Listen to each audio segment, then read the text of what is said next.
Assalamualaikum warahmatullahi wabarakatuh. Waalaikumsalam warahmatullahi wabarakatuh. Yang terhormat Bapak Ibu Guru Dewan Juri serta teman-teman seperjuangan, marilah kita panjatkan puja dan puji syukur atas kehadirat Allah Subhanahu wa Ta'ala karena telah memberikan nikmat kesehatan dan nikmat kesempatan sehingga kita bisa berkumpul dengan keadaan sehat dan walafiat.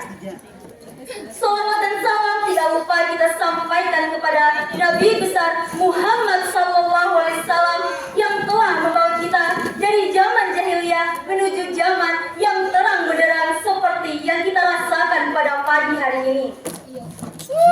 Pertama-tama saya ingin mengucapkan terima kasih banyak atas waktu dan kesempatan yang telah diberikan kepada saya sehingga pada hari ini saya bisa membawakan pidato yang bertema akhlak seorang pelajar. Hadirin yang berbahagia, apakah kalian tahu apa tugas utama Rasulullah SAW ketika diutus ke bumi? Nggak tahu.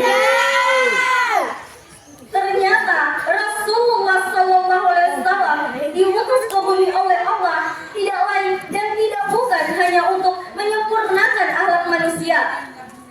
Sebagaimana yang dijelaskan dalam hadis. A'udzubillahi minasyaitonirrajim. Bismillahirrahmanirrahim. Innama bu'istu li utammima makarimal akhlak, yang artinya sesungguhnya aku diutus ke muka bumi ialah untuk menyempurnakan akhlak. Semangat. Teman-teman yang berbahagia,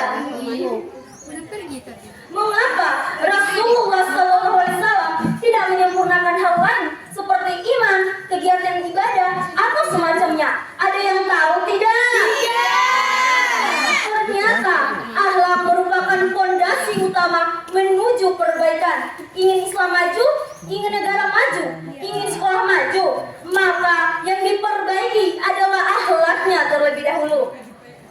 Mari kita lihat sejarah Islam sejenak. Ingatkah kalian dengan Konstantinopel yang ditaklukkan oleh Sultan Muhammad Al-Fatih? Beliau adalah pemimpin yang hebat serta rendah hati.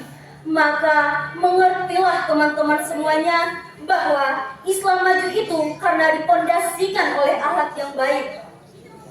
Lalu bagaimana akhlak kita sebagai seorang pelajar? Teman-teman yang dirahmati oleh Allah Subhanahu wa Ta'ala, salah satu contoh malu di zaman sekarang adalah rasa malu. Qala Rasulullah sallallahu alaihi wasallam, inna likulli dini khuluqan wa khuluqul islamil hayau. Sesungguhnya setiap agama ada akhlak dan akhlak Islam ialah rasa malu. Malu yang berarti merasa tidak enak hati, seperti takut kepada pihak lain, terutama kepada Allah Subhanahu wa Ta'ala. Malu adalah sifat yang mendorong seseorang merasa tidak enak apabila meninggalkan kewajiban sebagai hamba Allah. Malu adalah sifat yang membentangi seseorang dari melakukan hal-hal yang tidak baik. Orang-orang yang tidak tahu malu, mereka akhlaknya akan rendah dan tidak mampu mengendalikan hawa nafsunya. Lalu bagaimana contoh rasa malu bagi kita seorang pelajar? Contohnya yaitu malu ketika dirinya datang terlambat, malu ketika malas untuk belajar, malu ketika berkata yang tidak sopan kepada teman maupun guru. Teman-teman yang berbahagia, jika sifat itu sudah tertanam pada diri kita, maka kita akan bisa mengendalikan diri dari hal-hal yang tidak baik. Mumpung masih diberikan kesempatan umur, marilah kita sama-sama perbaiki akhlak kita supaya menjadi pribadi yang lebih baik lagi. Mungkin itu saja yang dapat saya sampaikan pada hari ini. Wassalamualaikum warahmatullahi wabarakatuh. Waalaikumsalam warahmatullahi wabarakatuh.